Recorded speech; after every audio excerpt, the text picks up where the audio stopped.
I think we've entered a new phase of medicine where if you're not seeing a doctor who's actually monitoring or doing these things for you, go somewhere else, because there's so many things that the traditional doctors are not doing, from advanced lipid panels to various hormone testing to nutrient levels to maybe doing a clearly test or a pre-nuva. There's so much testing that can be done, and there's so many lifestyle recommendations that should be recommended that can really change people's lives and how well they're going to age.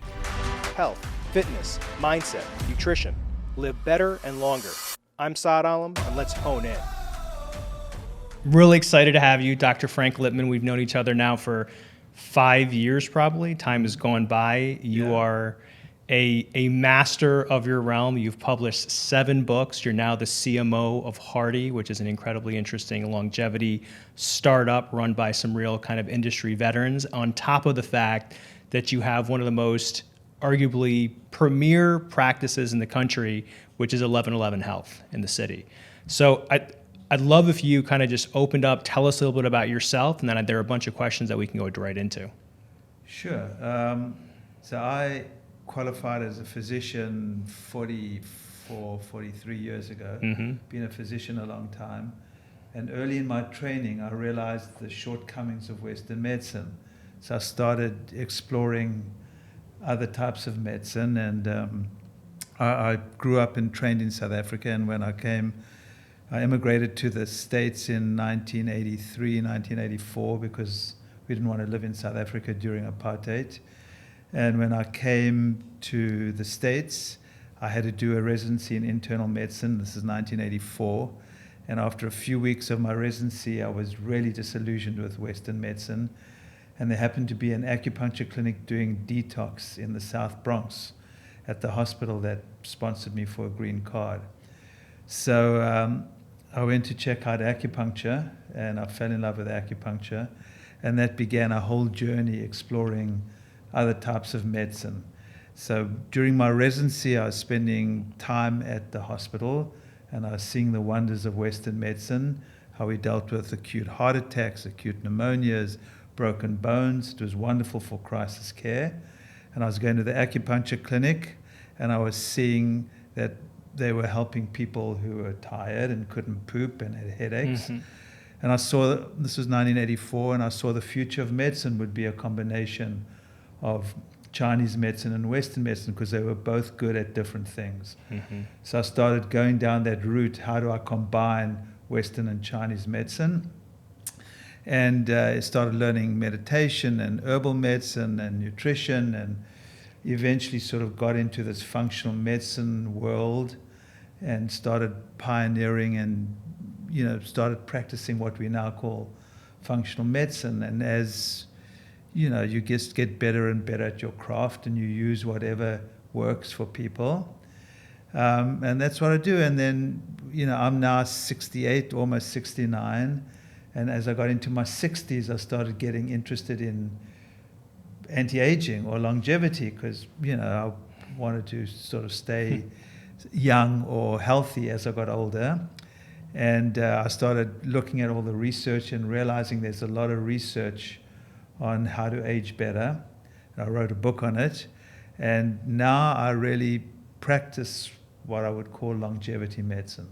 So I use genetic testing, which is very helpful to fine-tune or to target the way you treat someone.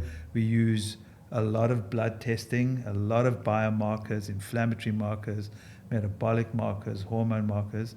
So we use genetic testing, and then I use all these biomarkers, and then we come up with a program for someone. Use wearables and sort of add that to the mix. So we have a really wonderful combination of, how to keep people healthy. So that's what I do. That's great. And your intention is to live until you're 120, 30? No, my intention is just to have a good time as I get older. I have a grandson now who's 3 years old. I want to spend as much time and enjoy him and do whatever I want to do for however long I live, whether it's 5 years, 20 years, 40 years. I just want to be able to be active and do whatever I want to do. So, as we talk about, how do I increase my health span while I'm increasing my lifespan?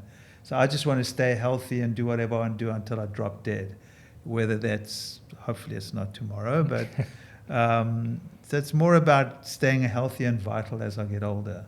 And I guess if you had let's say you had one thing to tell me about longevity. Yeah. That's it. You got one thing. What's the one thing you would tell me?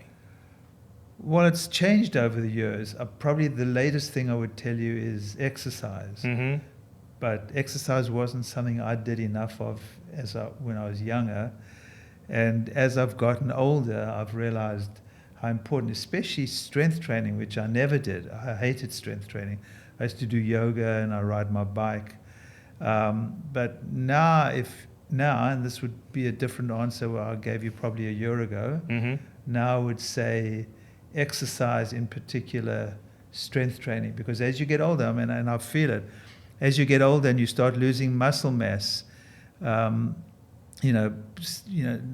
keeping your muscles strong or not losing muscle mass is not only good for preventing disability, which happens as you get older, but it's also a metabolic organ, so it helps with blood sugar metabolism. So I would say exercise. It's also, I have shitty genes, so exercise is important to prevent Alzheimer's. I have an A34 genetic variant. So if I had to choose one thing, and I hate choosing one thing, I would choose exercise. But there are a lot of things just maybe right up there too. A lot of it, may be having to do with relationships and having purpose in your life and being kind. So I don't think there's one thing, but you asked me today, I'd say exercise. Maybe tomorrow I would say having love and purpose in your life. That's so interesting. So you actually think, or maybe there's research you've read, that if you have love and purpose in your life, that you're going to be living longer. Well, that's my clinical experience with the people that I see who are healthy and live a long time, almost to the T have purpose in their life. Their purpose may be their family, their purpose could be their work, but they all are driven in a way by something that's meaningful to them. Mm-hmm. So I don't know how much research, there's some research, I don't know how much research there is with that, but definitely my clinical experience has been that people that I see who remain healthy as they get older, all of them to a T have some type of purpose in their life. And it could be something that's not important to you. It could be as simple as spending time with their grandchildren. Do you think, so when people come to you and they're looking to extend their longevity or their health span, so to say, and you assess they don't have purpose, is there a way that you can actually give them some or help guide them towards it? Sure. I mean, you got to try find what's meaningful to people. For some people it's their work, for other people it's their family, for other people it's doing good. So yeah, you sort of finding out what sort of brings them joy, what is going to keep them motivated to want to live more and to have that purposeful life. And it's different for everyone. That's the beauty. By the way, I wholeheartedly agree with you. I feel like if you have a reason to continue pushing, you're excited, you wake up, you are looking forward to something, maybe you're constantly trying to learn. Like they say, if you don't use it, you lose it, is a very real thing, right? Absolutely. And it's not just muscles, it's your everything, brain. Absolutely. So yeah, I mean, so I think that's important. I think the intangible parts of aging are the relationships we have, the love in our life, the purpose, the meaning, gratitude, forgiveness, kindness, all these aspects of life that we can't really measure. Yep. I think are probably as important, if not more important, than these other aspects that we can measure. Now, look, I measure everything now, so I think that's important. I'm not negating measuring things, but the things we can't measure probably are more important than the things we can. That's beautiful. And by the way, I actually wholeheartedly agree. the moment that I started paying more attention to the softer parts of my life, and it really started with meditation and gratitude, my life opened up and my stress was reduced dramatically. And the second your stress comes down, all of a sudden, life seems so much easier. Sure, and I think, and I'm speaking to you. This is great to hear you speak like this, because I love the biohacking world, and which is how I sort of met you. And I think the biohacking world has changed medicine, which is good. Mm-hmm. But the aspect of the biohacking world that I think is a problem is it's very masculine, it's very yang, and they don't take into account these yin aspects, these intangibles. And I think so softening it up, I think, is a really good thing. I wanted to kind of move the conversation. We've spent a lot of time internally as a team reading your last book, and we've got a bunch of questions for you from it very specifically. So the first one is around, one of the things you said is that after the age of 45, your body actually needs far fewer calories. And the studies show that people who reduced calories lived longer, and even some avoided some age-related diseases. And so I guess the question is, why start eating less now and slowly taking in less the older that you get? Well, I think there are a couple of things, and there's some nuances here. So, we have these systems in our body that have to get rid of all the junk. Mm-hmm. So the more you put in, the more work it is on your body to actually get rid of, whether it's how you process the food or your metabolism in general. So I think eating less just makes it easier on your body. Secondly, as we get older, we have a harder time metabolizing carbohydrates. Mm-hmm. So if you don't decrease your carbohydrates, you tend to put on weight, you tend to develop diabetes or insulin resistance. So you don't necessarily have to decrease all your calories. I mean, I think as you get older than 45, my age, especially once you get to 60, you actually need to increase your protein. Mm-hmm. So I think it changes all the time. But as you get to 40, I have this cutoff, pre-40, 45, and post. Before 40, 45, you're building, you want to have babies, you're producing. After 45, you're protecting and preserving. Mm-hmm. So you want to just preserve what you have and stay healthy. So after 45, you just don't need as many calories generally. And the calories you do need or eat, I think, should be quite targeted. So taking out all the crap, and especially all the starchy foods and the sugars, become even more important. What about, and so I'll actually flip that. I'm in my 40s now. Okay. My fiance and I, we're trying to have children at the moment. And so the reality is I'll probably be having a child that's a teenager by the time I'm 60, right? Right. And I think that the world is in general moving that way. Do you think that your rule changes based upon how society ages, or is that a general rule of thumb? I mean, I think everyone's a bit different, but it's a general rule of thumb. I think 45-ish, Mm-hmm. 50 maybe. If you're still producing, so you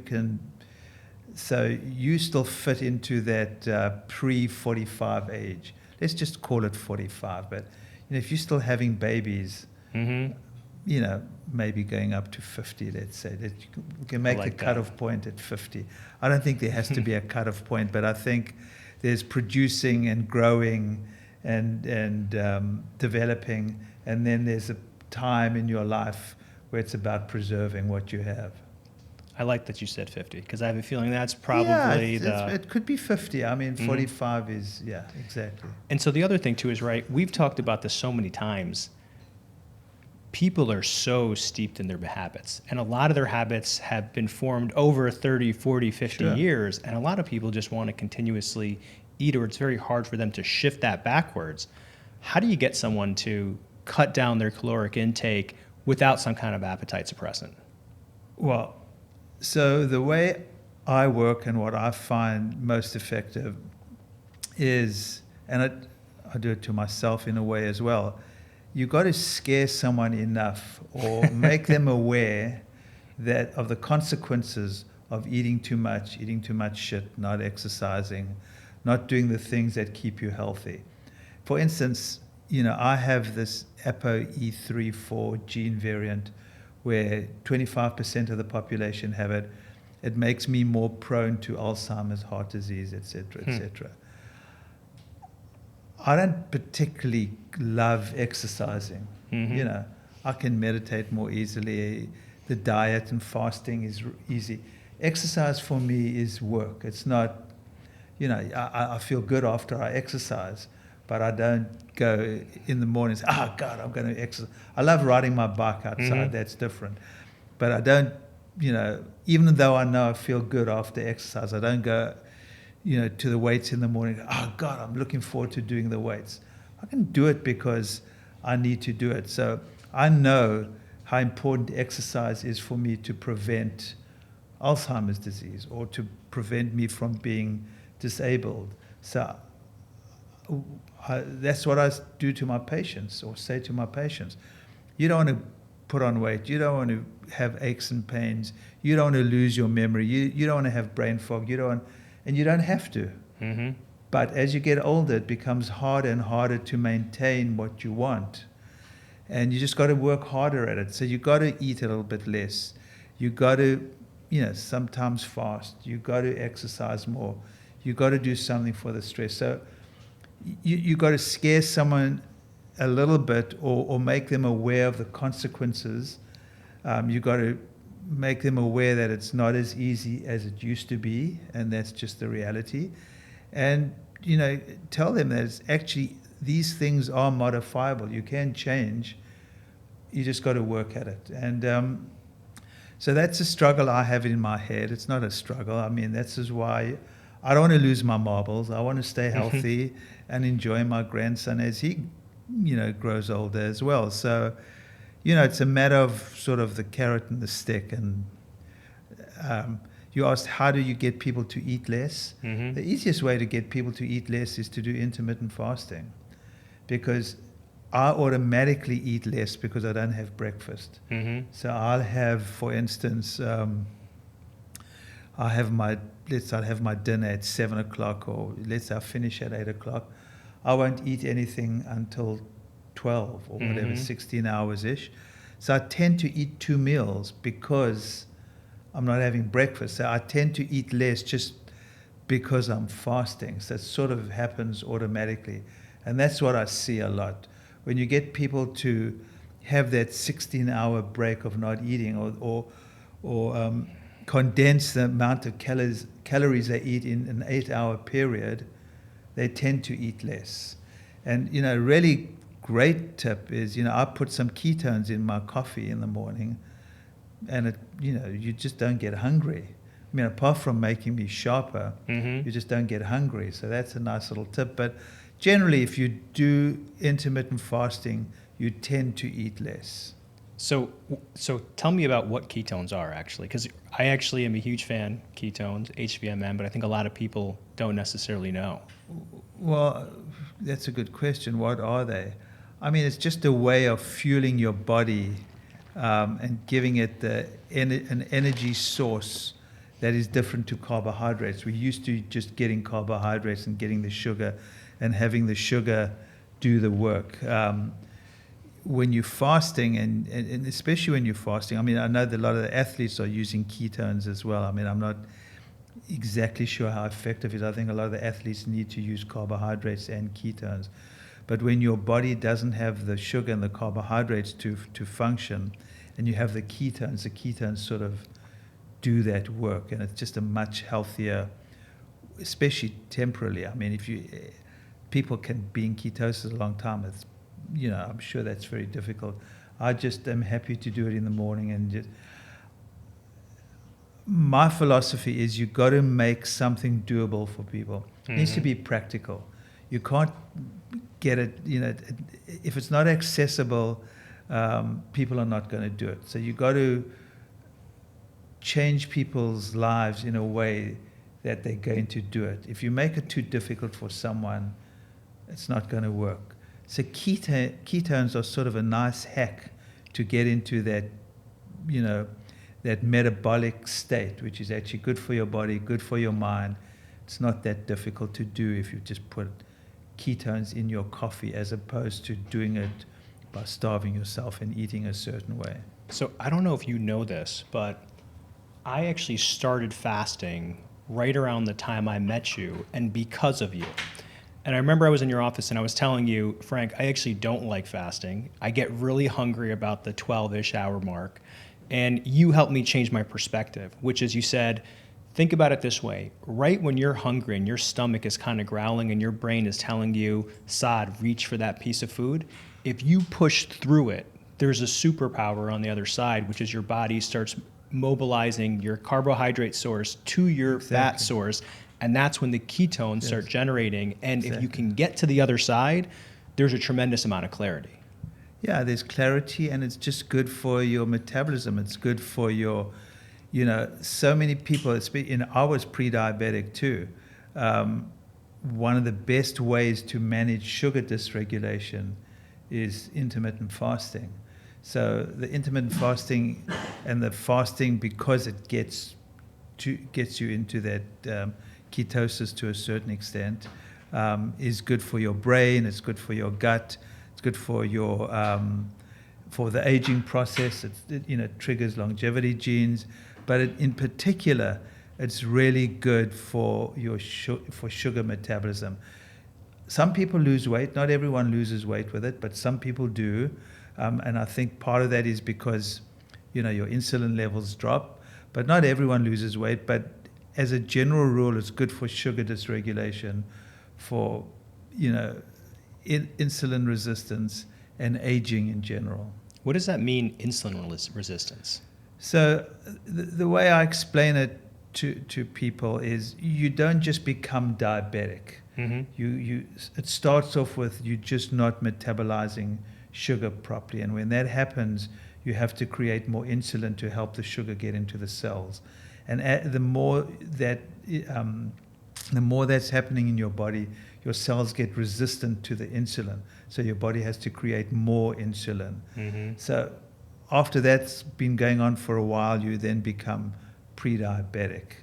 When that's been going on for a while, you become diabetic. So sort of the spectrum of sugar dysregulation, insulin resistance, pre-diabetes, diabetes.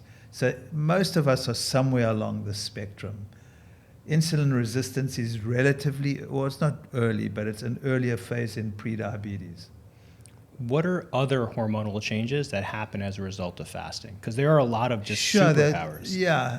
One of the things that you probably would be interested in, or biohackers are interested in, can increase growth hormone. Yep.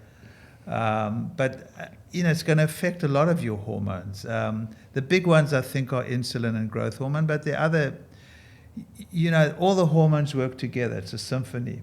But the ones that we think about with fasting are really insulin, probably a bit of growth hormone. Is there any way that I can increase my growth hormone even more by fasting? Or is it kind of like, once you start, it's at a relatively stable? Well, it's a harder hormone to measure, although you can measure it. I think so many factors influence growth hormone. Fasting is just one of them. Mm-hmm. Exercising is going to help. Sleep. Yep. We should talk about sleep. Sleep is a huge anti-aging pill. So there are many factors before you even try hormones. I know you started off as a hormone company, but I think we can manipulate or adjust our hormones in a big way by lifestyle changes. Or put it this way, there are many ways of manipulating and modifying your hormones without actually taking hormones. Not that I'm against hormones. I'm all for men, testosterone; for women, estrogen, progesterone, and testosterone. By the way, testosterone is not just a male hormone. So I'm all for hormone replacement. Don't get me wrong. I take testosterone. As we get older, I think it becomes more and more important. So it's not that I'm against them, but I think just relying on the hormones and not making the lifestyle changes is not the right way of doing it. I couldn't agree with you more. And I actually believe you shouldn't even consider or think about hormones unless you're not sleeping right, unless you're not eating right, unless you figured out how to reduce your stress, unless you're drinking enough water. Yeah. I think it is only after those should you even be thinking about this as an option for me, because the reality is most of everything that we go through can just be fixed if you take a little bit care of yourself. Yeah. And look, I mean, as you get older, more shit happens to you. I can swear, right? And you got, I'm not against drugs too. I mean, sometimes people need a statin. When I use a statin, I use a low dose statin. So I'm not against drugs. I don't just hand out drugs, but when there's a place for drugs too. So my attitude is, we start with lifestyle changes. I think that's sort of the basis. Sometimes people need hormones. Sometimes people need drugs. Yep. I'm not against whatever is going to help someone. I'm all for. Tell me about, as you fast, there are a lot of other great changes that happen. Hormonal changes, insulin resistance improves, growth hormone levels improve. What does it do to your stomach? Well, interestingly enough, so this is what I've only noticed because I see so many people that we do it, or we recommend it to. For some people, it actually makes their reflux worse. That's not common. For most people, it actually helps digestion. For most people. And we often actually recommend it for digestive problems too. But I have noticed quite a number, in particular women, but quite a number of people who, when they fast, tend to get reflux. So I don't think it's cut and dried. As a general rule, I think it's good for digestion. It's good for the microbiome. But there are definitely a percentage of people who is actually going to make reflux in particular worse. And so what is a microbiome? So the microbiome is this collection of bacteria they're collections of bacteria under your arms, in your genital area. But the main microbiome we talk about is this collection of bacteria in our gut. And we have trillions and trillions of bacteria in our gut. Most of them are good for you. We think of bacteria as being bad for you. Most of them are actually good for you. They're helping you aid digestion, make hormones. They're protecting the gut lining, which is one of the key functions of the bacteria. But there's a whole organ system in our gut that gastroenterologists don't talk enough about it. And it's sort of this organ system that we don't really have enough knowledge about. But what we do now, clinically we see this, when there's an imbalance, when there's too many, it's not as simple as this, but to make it simple, there's an overgrowth of either bacteria or fungi or parasites. When there's an imbalance in the good and the bad, we can develop all sorts of problems. And some of the problems that people develop are not only digestive. So normally people will start with having bloating and reflux and gas and either constipation or diarrhea or alternating constipation and diarrhea. But often what happens when people have microbiome problems, because that protective layer of the gut wall is not there anymore, and the gut wall is very, very thin. When you don't have that protective layer, some of the metabolites of the bacteria or some byproducts of food actually leak through this very thin layer and gets into the bloodstream and creates inflammatory processes, can create inflammatory processes all over the body, can create autoimmune problems. So that layer of the gut wall, which is sort of like the skin but on the inside, and is protecting you from the outside world, when that gets damaged, and it often gets damaged because it's for a long part of it, it's just one cell thick. So it's very, very thin. Wow. So when your microbiome is off and you're not protecting that layer with the good bacteria, and there's microscopic damage because it's often not seen by endoscopy, you get this leakage of this material. In fact, there's a study that just came out, I saw last week, talking about how a leaky gut or toxins leaking through the gut create weight gain and obesity. So we've known in the functional medicine world, we've been talking about leaky gut for a long time. It's starting to be accepted in Western medicine. But this idea of a microscopic damaged wall in the gut is probably not the idea, but this damage to this gut lining is probably the most common cause of inflammation in the body. So when people are very aware that inflammation causes heart disease, Alzheimer's, osteoporosis, you name it, most chronic diseases, a lot of the inflammation stems from the gut. In fact, there was another study last week as well that came out. They're finding different gut problems can trigger Alzheimer's too. So I think there's more and more realization and more research going on how the gut, different bacteria, different metabolites of gut bacteria. So you get prebiotics, which feed the probiotics, which are the gut bacteria, and those probiotics make postbiotics, which are the metabolites of the bacteria. So those postbiotics can be pro-inflammatory, can be anti-inflammatory. So what the bacteria make, these metabolites, these postbiotics, they're made by the probiotics, are very important to the rest of the body. And especially if you have the leaky gut, because if you have a leaky gut, those postbiotics and those metabolites are not staying in the gut where they should be, but they're leaking through and getting into the bloodstream. Was that too much in one? No, I'm actually, let me make sure I get this right. So your prebiotics are what you feed. So the prebiotics are sort of stalks and stems, fiber. Prebiotics are foods that our bodies don't digest. Okay. So those feed the probiotics, the good bacteria, and the bad bacteria. That's why when you've got a problem, sugar feeds the bad bacteria. It's bad news. So you have the prebiotics, which is the fiber, the stalks and stem, not broken down by the body. They feed the good bacteria or the bacteria. Those bacteria from that food make metabolites and excrete those metabolites. Those are called postbiotics now. So those postbiotics then go and can create they can be anti-inflammatory or they can be pro-inflammatory. If they're pro-inflammatory, often those postbiotics made by these bad bacteria create havoc throughout the body. So when people say that you are what you eat, they could not be more right. I mean, you are literally driving Alzheimer's, you're driving diabetes, you're driving any kind of inflammatory disease based upon what you put in your body.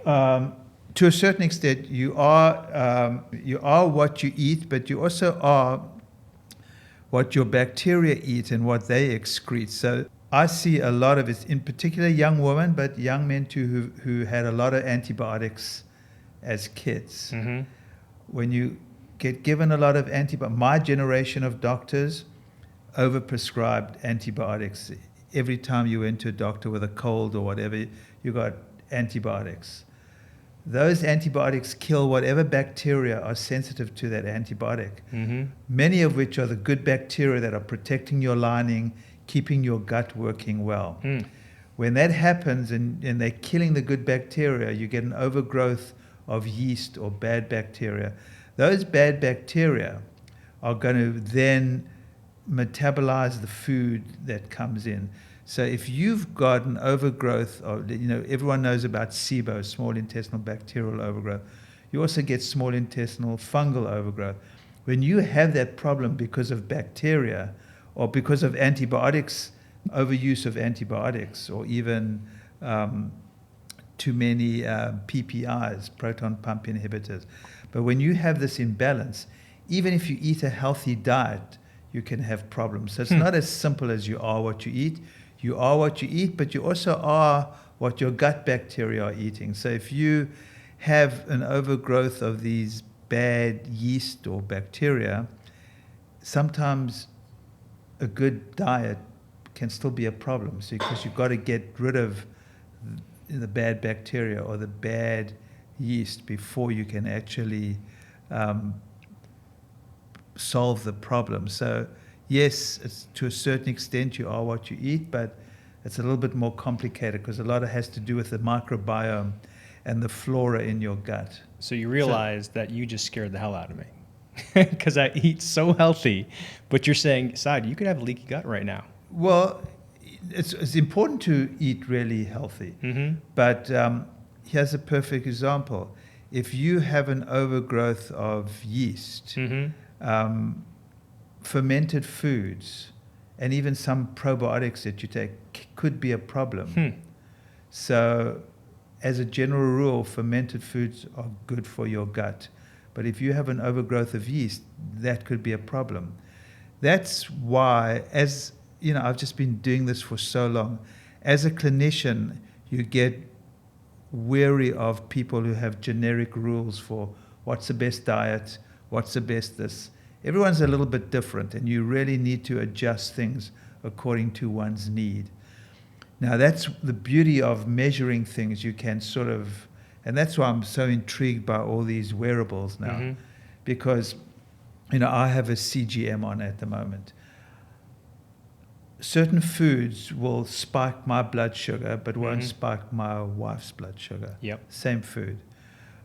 So the beauty of what's happening in medicine today is you can actually measure a lot of these things and see how you respond to food. And that's why I'm sure you've worn a CGM and you've seen how different people respond to different foods. So I think, yes, you are what you eat, but what you eat is not necessarily the right, or the same diet's not necessarily right for everyone. So how do I take care of my gut microbiome? My gut microbiome, yeah. Like, I am very interested now to figure out, am I actually moving the right direction? Am I eating the right things?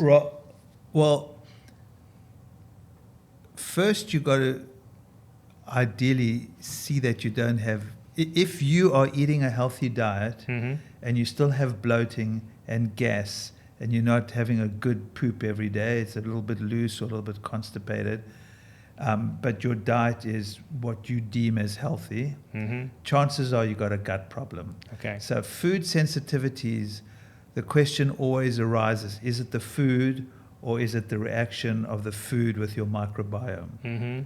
So usually in my practice, that's the first area I'll work on, is the microbiome. So often, too often, people come in eating, just the nature of them coming to me, their diets are pretty good, but their microbiome is screwed up, and you've got to start correcting the microbiome.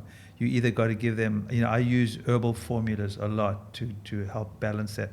So the first step is using herbal formulas to correct the imbalance.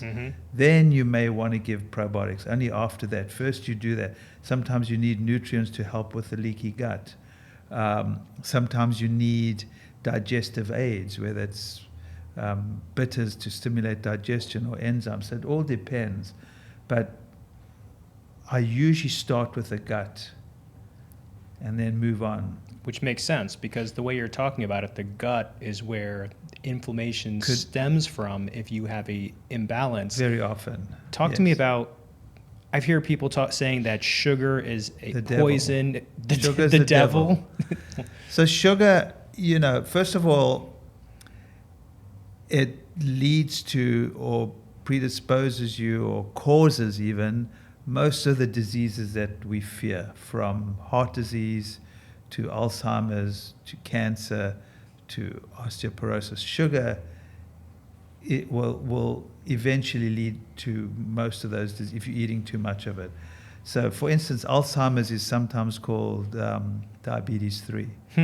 So sugar, partly because of the hormonal response to sugar, insulin, you'll become insulin resistant and then diabetic. But also the sugar, what it does in the gut. And, this connection of what sugar does to the flora, to the bacteria in the gut, how it causes imbalances, how it feeds the bad bacteria. So sugar is a poison on every level. Now, I love sugar too. I mean, sugar is... I love sugar. Yeah, who Who doesn't? love sugar? So, we've got to be realistic. It's not that sugar, you can't have any sugar, but the less sugar you eat, the better. And certain people are more predisposed to having sugar. Sugar's... For someone like me with my genes, sugar is just bad news. Mm-hmm. Well, I'll have a croissant with my grandson. I can't not do that. I think the context is always important, but the less sugar, refined carbs you can eat, and carbs in general, I find are a problem for a lot of people, for most people, especially as you get older. But sugar and the grains, even, although some people tolerate grains well, for someone like me and I'm sort of typical of a lot of people, especially as they get older. The sugar and the grains are the first things I get out of people's diets. Mm-hmm. Now, it doesn't mean I never have rice, but rice will spike my sugar. Yep. It doesn't mean I'm not going to have my croissant, but it's more of a treat than sort of a regular part of my diet. I mean, the whole idea that you need a starch with your dinner is bullshit. Complete bullshit. So I have, patients, friends who can eat this crap and they're fine. Who knows if it'll catch up with them later? I don't know. Mm-hmm. But, now the beauty of what's happening in medicine now is we can measure so many things. We can actually do, tests to see how much plaque there is in someone's heart. We can, there's this new test we were talking about before, this whole body MRI. Yep. There's cancer, there's liquid biopsy, there's cancer screening blood tests. There's so many tests that we can pick up problems before they become problems. So it's exciting times in medicine, and I think the wearables have also sort of upped our game. So I actually think that we're probably 5 years away from this being all incredibly accessible for people. I mean, let's be honest, I agree. Right? Doctors and medicine are very slow to change. But yeah, it's going to happen. All these tests at the moment, Prenuvo is ridiculously expensive. In 5 years, it's going to be much cheaper. The same with the Clearly test. At the moment, it's like $1,200. A few years ago, so all these tests are going to get cheaper. I agree with you. Yeah. So talk to me about another thing, right? Everyone uses this catch-all term, inflammation. If you have inflammation, you're going to die sooner. If you have inflammation, your health span is going to be worse. What exactly is inflammation? Right. So it's important to differentiate between acute and chronic inflammation. Mm-hmm. Acute inflammation is when you sprain your ankle or you cut yourself. It gets red, it gets swollen, and it can get itchy and hot. That's acute inflammation, which we all sort of know. Chronic inflammation usually doesn't present so easily clinically. And it's a chronic inflammation that is developing whether it's in our skin or joints or heart or brain. And that's the inflammation that is usually the precursor to almost all the diseases of aging. So, in fact, there's a term they now use called inflammaging, sort of the inflammation triggering aging. So tamping down the inflammatory process in the body is probably one of the best things you can do to sort of slow down the aging process. Decreasing sugar is probably one of the most important things you can do to slow down the inflammation. So you get the external triggers of inflammation, which could be not exercising, eating too much crap, the stress. All of that will lead, those external those triggers will lead to inflammation. But the internal inflammation that I'm obsessed about, and that's the gut. The gut is probably the commonest source or internal source of inflammation. So don't just think about the sugar and the meditation and the exercise. All important, the gut is a really important source of the inflammation. And just understanding that inflammation is often the beginning of these other we talked about sugar dysregulation, insulin resistance, prediabetes, diabetes. Inflammation is often the beginning of a disease process, whether it's Alzheimer's or heart disease or even cancer. A lot of people believe inflammation is where cancer starts. But, let's just take heart disease. it's not just about cholesterol and apolipoprotein B, which is more important than cholesterol, but it's you need that inflammation starting in the vessel wall, and then how the plaque will attach it. So think of inflammation as that first step in the disease process. The description of what inflammation does, and I think that the way you call it about aging, Right. it's on one hand incredibly prolific the way that you describe it. On the other hand, it actually really tells me that if there's one thing and one thing only that we are really trying to figure out, it's how do we stop aging Exactly. as we're actually getting older. So when you think of it, a lot of these techniques and modalities that we're recommending actually decrease inflammation in the body. So fasting, cryotherapy or cold plunging, exercise, meditation, sleep. All of these recommendations or these biohacks tend to decrease inflammation. So inflammation or inflammaging is that mechanism that most of them actually are or most of them are working by slowing down or decreasing the inflammation. I assume your audience have heard of the term autophagy. Of course, but another explanation from the master. Well, I wouldn't say I'm the master, but autophagy is just your body's own disposal system. It's, the way I think of it, it's the garbage collection and the recycling system all in one. So when your cells are, have done what they have to do, or they're breaking down, something has to sort of, it's garbage. Something has to get rid of them, otherwise they trigger inflammation. So if the recycling or the garbage collection is not working properly, you're going to have more inflammation. And as we get older, we're more prone to inflammation because one of the systems that doesn't work as well is autophagy. That's why as you get older, it becomes more important to stimulate this garbage collection because it's not working as well. And that's where the fasting, the sleeping, the meditating, the exercising, all these things, the cold, the extreme temperatures, all these mechanisms that you biohackers have been, talking about for so long, a lot of them stimulate this autophagy process, which will then help with decreasing inflammation. Interesting. And so really it's just making sure that the body's garbage disposal mechanism is working at an optimal pace. Exactly. That's it. The way I always think of these things is there's this upstream and downstream. The upstream mechanism is the autophagy and the inflammation or preventing inflammation, because then when the river goes down and the tributaries come off, there's heart disease, there's Alzheimer's, there's bone problems, there's digestive, there's skin problems, joint problems. But upstream is where you want to really work. That's autophagy, preventing the inflammation, which inflammation can be, some people present with joint pain, some people with inflammation present with skin problems, other people with heart disease.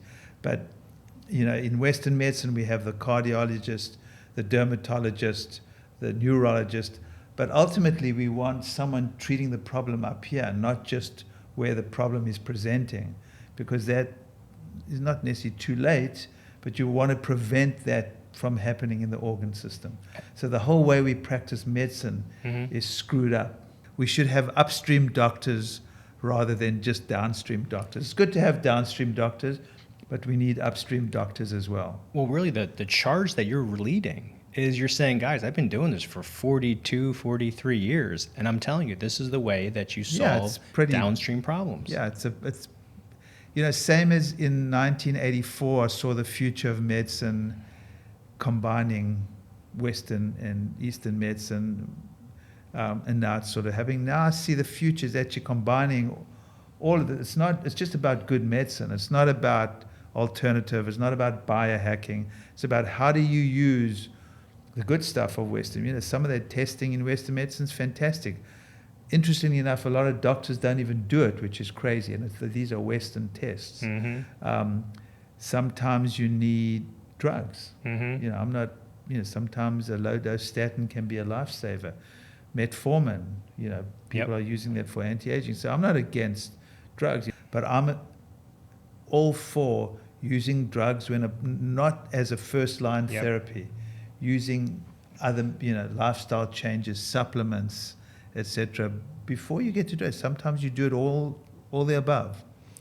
You said something interesting earlier on, as you grab a glass of water. Why is water so important, especially as we get a little bit older? Yeah, well, I'm a perfect example. As you get older, you don't perceive thirst. So I'm a classic example. I have to have water next to me, otherwise I won't drink. My wife gives me a hard time. Even my staff, they always put a glass of water in front of me, because as you get older, for whatever reason, you don't really perceive that you're thirsty. Not that you don't need the water, but that perception seems to get lost somewhere in the ether. So, we tend to get dehydrated as we get. That's very common. So it's just I don't know what the question was, but it's very common as you get older not to realize and when I talk a lot, I get a dry throat, and that's obviously I didn't drink enough water in the office today.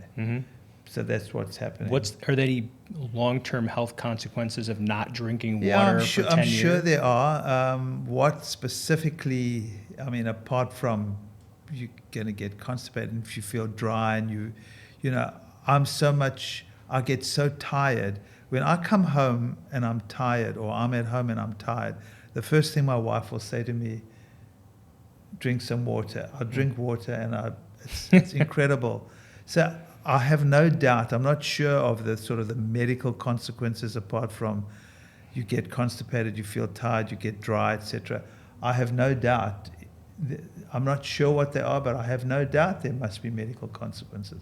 And it's very common. People get headaches. The first thing I'll tell them, did you drink enough water? But for me personally, fatigue, or just like, my wife said she can see it in my eyes. I have 2 glasses of water, and it's like, it's unbelievable. So I'll tell you, I get up in the morning, I drink one of these before my feet hit the ground. It is painful, right. But I will tell you, the days I don't do it, dramatic difference. Yeah. My brain doesn't move as fast. Yeah. I don't move as fast. So last question, and one of the things that I loved in your book is you talked about community, right? You just started this talking about if you were just happy, if you express gratitude, you're going to live longer if you have purpose. Why is community so important for longevity?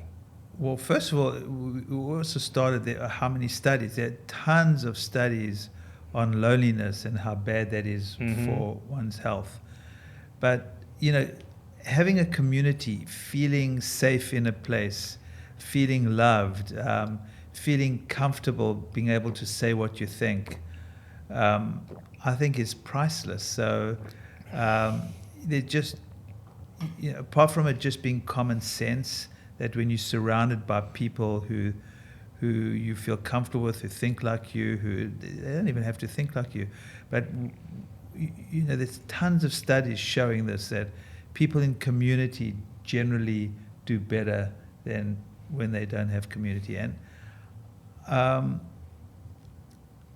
think relationships and being able to not hold emotional stuff in is what I see. So when I think of community, it's not just having a big family and lots of friends. It's the ability to feel yourself, the ability to say what you think, the ability not to hold anger and repress your feelings. So to me, when I'm talking about community, it's all the above. Because when you have a community that you feel safe in, it's easier to forgive, it's easier to be kind, it's easier to have gratitude, it's easier not to hold this rage in oneself. And if you look at society today, the rage that if you look at all the gun violence, for instance. 1.5 per day. I mean, imagine the rage that these people have. So I think, how you correct that is a whole nother story. But the ability to be able to feel comfortable and free and not have this rage is probably the most important thing for health and probably aging in general. It's interesting. There are times where I can even think about building my first company. I wasn't in a relationship, and it was me just working all the time by myself. And you said something which I couldn't identify with more. For some odd reason, you tend to hold this rage in about things that happen throughout your day, and they cause stress and tension in your mind. And the moment that I was in a relationship, got 2 dogs, I even moved my mom and my brother close to me, it's almost like they act like a buffer and make me a better person just by being around, which lowers my blood pressure, Absolutely. Which makes my thoughts a lot softer. And I know it sounds a little bit woo-woo, but the reality is it has been one of the most important equalizers. And arguably, when I really think about it, it's probably been one of the most important factors of my success. Yeah, I don't think it's woo anymore. I think these intangibles are so important. I mean, the story or the image I always have is when Nelson Mandela came out of prison. And I remember taking the day off and watching him come out. He walked out of prison with his then wife, Winnie Mandela, and he saw his prison guard at the other side of the fence, and some anger and rage built up inside him. And he said to himself, he caught it quickly, and he said to himself, if he continues being angry with this guy, even though this guy went through hell, if he couldn't let that go, he would never be free. So I think the freedom one gets with community and the ability to say what you think and feel comfortable about it and not hold on to all of the shit that we hold. I mean, it's the human condition. So much. And the ability not, to be able to let that go and to be able to speak to someone. I mean, that's why therapy can be so helpful. But the ability to have a family and a community to share that with, I think is, you ask me what's the one thing, maybe that's probably the one thing. It's funny, people always ask me, they say, if you could only do one thing from all this stuff you do, the weightlifting, the hyperbaric oxygen chamber, the infrared sauna, the IVs. But I always tell people the only one thing I'm taking is meditation and gratitude, frankly, because it makes me so much happier with my life. And happiness at the end of the day, absolutely, priceless. Well, Dr. Lipman, I really appreciate you. This has been wonderful. I mean, you just have so much wisdom that you've given to the world over the years.